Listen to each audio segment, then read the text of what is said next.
ഏട്ടൻ്റെ വീട്ടിലൊരു മിനി ഡൈമൈ ലൈഫാണ് എന്ന്. രാവിലെ പണികളൊക്കെ കഴിഞ്ഞിരിക്കുമ്പോഴാണ് തനുട്ടി നീറ്റത്. പിന്നെ ഞങ്ങളിങ്ങനെ ഓരോ കൊച്ചു വർത്താനം പറഞ്ഞ് ഇങ്ങനെ ഇരിക്കുക കേട്ടോ. ഞാൻ പറയണത് നോക്കി കെടുക്കുകയാണ് ആളെ. പിന്നെ കുറച്ച് കഴിഞ്ഞപ്പോൾ ഉണ്ണിനെ ചേച്ചി കുളിപ്പിച്ചിട്ട് നേരെ അച്ഛൻ്റെ അടുത്ത് ഏൽപ്പിച്ച് ചേച്ചി നേരെ അടുക്കളേക്കും കയറി, ഞാൻ നേരെ ക്ലീനിങ്ങിനും പോയെ. ഇവിടെ വൃത്തിയായിട്ട് കിടക്കുകയാണെന്നുണ്ടെങ്കിലും ഞാൻ വന്നിട്ടുണ്ടെങ്കിൽ ഇവിടെ പിന്നെ ഒരു വൃത്തിയാക്കലുണ്ട് കേട്ടോ. എല്ലാതും വലിച്ചു വാരിയിട്ടിട്ട് ഒരു വൃത്തിയാക്കൽ, അതെനിക്ക് നിർബന്ധം. അങ്ങനെ വൃത്തിയാക്കിക്കൊണ്ടിരിക്കുന്ന സമയത്ത് ഇതാ തനുട്ടീൻ്റെ മൂടൊക്കെ ആകെ മാറിയിട്ടുണ്ടായിരുന്നേ. ആള് ഭയങ്കര കരച്ചിലും വാശിയൊക്കെ ആയിരുന്നു. പിന്നെ ചേച്ചി ഞാൻ മാറി എടുത്തത് ആളൊന്ന് ഉറക്കിയിട്ടുണ്ട് കേട്ടോ. ഏട്ടൻ ഉച്ചക്ക് ചോറുന്നാൻ വരുന്ന ദിവസമായിട്ട് ഏട്ടന് സർപ്രൈസ് ആയിട്ട് ഞങ്ങൾ പൊതിച്ചോറൊക്കെ സെറ്റാക്കാന്ന് പ്ലാൻ ഇട്ടായിരുന്നു. പക്ഷേ തനുട്ടീൻ്റെ മൂടി ശരിയില്ലാത്തതുകൊണ്ട് പൊതിച്ചോറൊക്കെ 8 നിലയെ പൊട്ടിയിട്ടുണ്ടായിരുന്നേ. പക്ഷേ ചേച്ചി വിട്ടുകൊടുത്തില്ല കേട്ടോ. തട്ടിക്കൂട്ടിയിട്ട് ഒരു പൊതിച്ചോറ് ഏട്ടനെ വേഗം സെറ്റ് ചെയ്ത് കൊടുത്തിട്ടുണ്ടായിരുന്നു ചേച്ചി. ആ സമയത്ത് എനിക്ക് വീഡിയോ എടുക്കാൻ പറ്റിയിട്ടുണ്ടായിരുന്നില്ല കേട്ടോ. മോള് ഭയങ്കര കരച്ചിലായിരുന്നു. പിന്നെ അതാ ഞങ്ങൾ ചോറുന്നായിരുന്നു. ആ സമയത്ത് ഏട്ടനാട്ടോ ഉണ്ണിനെ എടുത്തിട്ടുണ്ടായിരുന്നത്. അങ്ങനെ ചോറുന്നെല്ലാം കഴിഞ്ഞ് കുളിച്ച് മാറ്റിയിട്ട് ഞാൻ നേരെ കുറ്റിപ്പുറത്തേക്ക് പോവാട്ടോ. ഞാൻ ബസ് സ്റ്റോപ്പിലേക്ക് എത്തുന്നതിൻ്റെ കുറച്ച് മുന്നായിട്ട് ബസ് എൻ്റെ കൺമുമ്പിൽ കൂടെ പോയിട്ടോ. പിന്നെ കുറച്ച് നേരം അവിടെ വെയിറ്റ് ചെയ്തിട്ട് ഓട്ടോ കിട്ടി. ഓട്ടോയിലാണ് ഞാൻ കുറ്റിപ്പുറത്തേക്ക് പോണത്. ഓട്ടോയിലാണെങ്കിലും ബസ്സിലാണെങ്കിലും 10 രൂപ ഉള്ളൂ കേട്ടോ ഇവിടുന്ന് കുറ്റിപ്പുറത്തേക്ക്. അങ്ങനെ ഞാൻ അവിടെ എത്തി.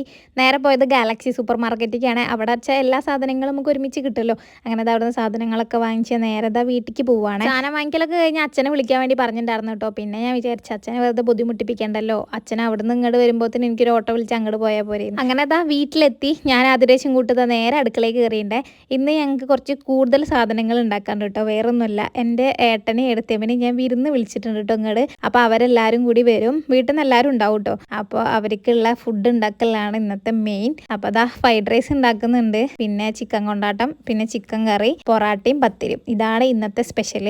ഞാൻ ഡീറ്റെയിൽ ആയിട്ട് വീഡിയോ ഒക്കെ എടുക്കണം എന്ന് വിചാരിച്ചായിരുന്നു. പക്ഷേ ഇന്ന് സമയം തീരെ ഉണ്ടായിരുന്നില്ല കേട്ടോ. ഫുൾ ബിസി ആയിരുന്നു. അതുകൊണ്ട് എനിക്ക് വീഡിയോ ഒന്നും എടുക്കാൻ വേണ്ടി പറ്റിയില്ല. പിന്നെ അതൊരു 8-8:30 ആയപ്പോൾ അവരെല്ലാവരും വന്നിട്ടാട്ടോ ഞാൻ കൊണ്ടാട്ടം ഉണ്ടാക്കാൻ വേണ്ടി തുടങ്ങിയത്. അപ്പോൾ വന്നേക്കാൻ അമ്മ തന്നൂട്ടിനെ എടുത്തിട്ട് മടി വെച്ചിട്ടുണ്ട്. ആള് സുഖമായിട്ട് കിടന്ന് ഉറങ്ങുകയാണ്. ഇങ്ങനെ കിടക്കാൻ ആൾക്ക് ഭയങ്കര ഇഷ്ടമാട്ടോ. ബെഡിൽ കൊണ്ടേ കിടത്താൻ ഇഷ്ടമല്ലേ. അപ്പം എണീക്കും. അവിടുന്ന് കുറച്ച് കഴിഞ്ഞപ്പോൾ എല്ലാവർക്കും ഫുഡൊക്കെ കൊടുത്തു. ചേച്ചി അളിയനും ഉണ്ണിയൊക്കെ വന്നിട്ടുണ്ടായിരുന്നു. ഇവർ ഫുഡ് കഴിച്ചുകൊണ്ടിരിക്കുമ്പോൾ ടെൻഷൻ മൊത്തം എനിക്കായിരുന്നേ. വേറൊന്നുമല്ല, ഫ്രൈഡ് റൈസ് ഞാൻ നാട്ടിൽ ഉണ്ടാക്കണത് ആദ്യമായിട്ടാണ്. ഞാൻ ചെന്നൈയിൽ നിന്ന് ഇങ്ങനെ ഇടയ്ക്ക് ഉണ്ടാക്കിയിട്ടുള്ള ഒരു പരിചയത്തിലാണ് ഇത്രയും പേർക്ക് ഞാൻ ഉണ്ടാക്കിയത്.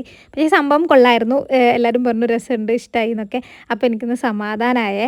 അങ്ങനെ ഒരു 10-10:30 ഒക്കെ ആയപ്പോൾ വീട്ടിൽ നിന്ന് എല്ലാവരും പോയി. അളിയനും ചേച്ചിയൊക്കെ പോയിട്ടുണ്ടായിരുന്നേ. അങ്ങനെ അവർ പോയി കഴിഞ്ഞപ്പോൾ ഞങ്ങൾ ഫുഡ് കഴിക്കായിരുന്നു. ഈ ഒരു കൂട്ടത്തിൽ ഞാൻ ഒരാളെ വല്ലാണ്ട് മിസ് ചെയ്യുന്നുണ്ടായിരുന്നു കേട്ടോ. വേറെ ആരല്ല, എൻ്റെ ഭർത്താവിനെയാണ്. ഏട്ടൻ മാത്രം ഒരു പരിപാടിക്കും ഉണ്ടാവാറില്ല കേട്ടോ. ആൾക്ക് ലീവില്ലേ, എന്ത് ചെയ്യാനാ. അങ്ങനെ എൻ്റെ ഫുഡിൻ്റെ കുറ്റം പറഞ്ഞ് അതും കേട്ട് ചിരിക്കുന്ന എന്നെയാണ് നിങ്ങളിപ്പോൾ ഈ കണ്ടുകൊണ്ടിരിക്കുന്നത്. അങ്ങനെ ഞങ്ങൾ എല്ലാവരും കൂടിയിട്ട് ഫുഡ് കഴിച്ചു.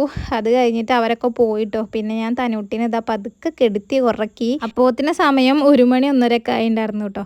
അങ്ങനെ ഉണ്ണീനെ ഉറക്കി ഞാനും പോയി കിടന്നുറങ്ങി. അപ്പം ഇത്രയേ ഉള്ളൂ.